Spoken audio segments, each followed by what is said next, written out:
रहे हैं राष्ट्रीय हित। आइए नजर डालते हैं आज की कुछ खास खबर की ओर। हरियाणा के पूर्व मंत्री संपत सिंह लोकसभा चुनाव पर बोले। हिसार लोकसभा के चुनाव को लेकर बोले। हिसार के पूर्व सांसद कुलदीप बिश्नोई को लेकर बोले। कुलदीप ने एमपी रहते काम नहीं, हाजिरी कम रही, ग्रांट लैप्स हो गई थी कुलदीप बिश्नोई की। कुलदीप को बीजेपी टिकट नहीं देगी, अनिल विज मंत्री नहीं मनाया। इसको लेकर बोले संपत सिंह ने कहा कि हरियाणा में बीजेपी आपस में गुटबाजी है, सीएम बदलने से कुछ फर्क नहीं पड़ता, लोगों में आक्रोश है। पूर्व सीएम भूपेंद्र हुड्डा के चुनाव लड़ने को कहा। अपने बेटे के लोकसभा चुनाव को लेकर बोले। कांग्रेस हाईकमान कहेगी सब बड़े नेता हरियाणा से लड़ेंगे। किसानों को लेकर बोले। आप सिरसा के कोऑर्डिनेटर हैं कांग्रेस में, तो कैसा माहौल देखते हैं वहाँ? अशोक तंवर बीजेपी से आए हैं, अभी कांग्रेस पार्टी का भी उम्मीदवार घोषित होना है जी।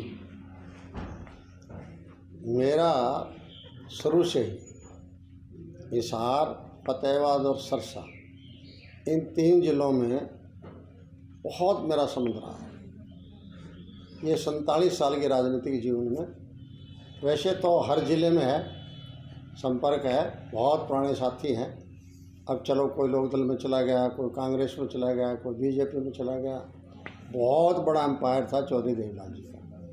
तो सिरसा में गया, फतेहाबाद भी में गया, और अभी 2 दिन पहले मेरा अपना गांव है मट्टू कलां, बहुत बड़ा गांव है एरिए का।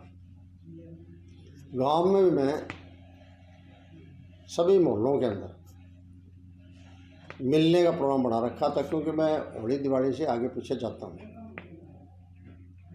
तो वहाँ मैंने सबकी ज़बान से एक ही बात सुनी कि सबसे अगर स्ट्रॉन्ग कैंडिडेट है यहाँ कांग्रेस की तो कुमारी शैलजा है। लोग जिस दिन कैंडिडेचर अनाउंस होगा, लोग सर आँखों पर उसी दिन उठा लेंगे।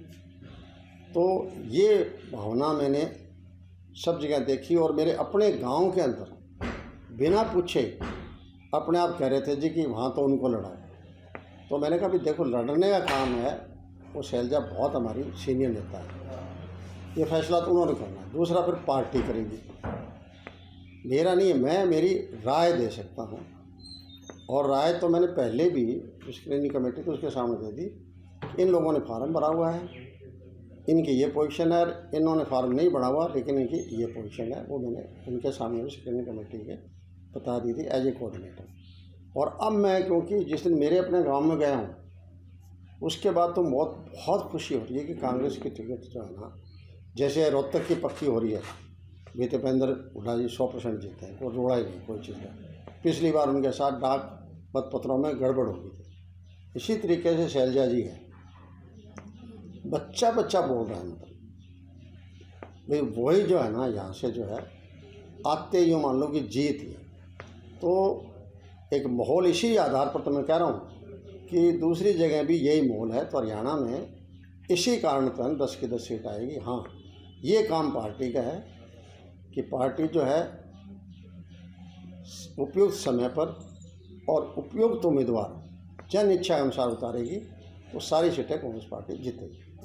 सर, सिरसा क्षेत्र की बात की जाए, पहले वहाँ सुनीता दुग्गल सांसद थी और बाद में उनको टिकट काट के अशोक तंवर को दी गई।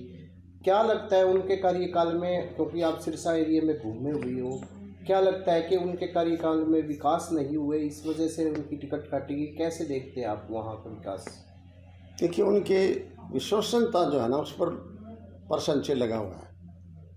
बाकी चीज़ मैं कोई ज़्यादा उनके बारे में नहीं जानता, नहीं कह सकता, लेकिन ये जरूर है कि लोगों का अब उनमें विश्वास नहीं रहा है।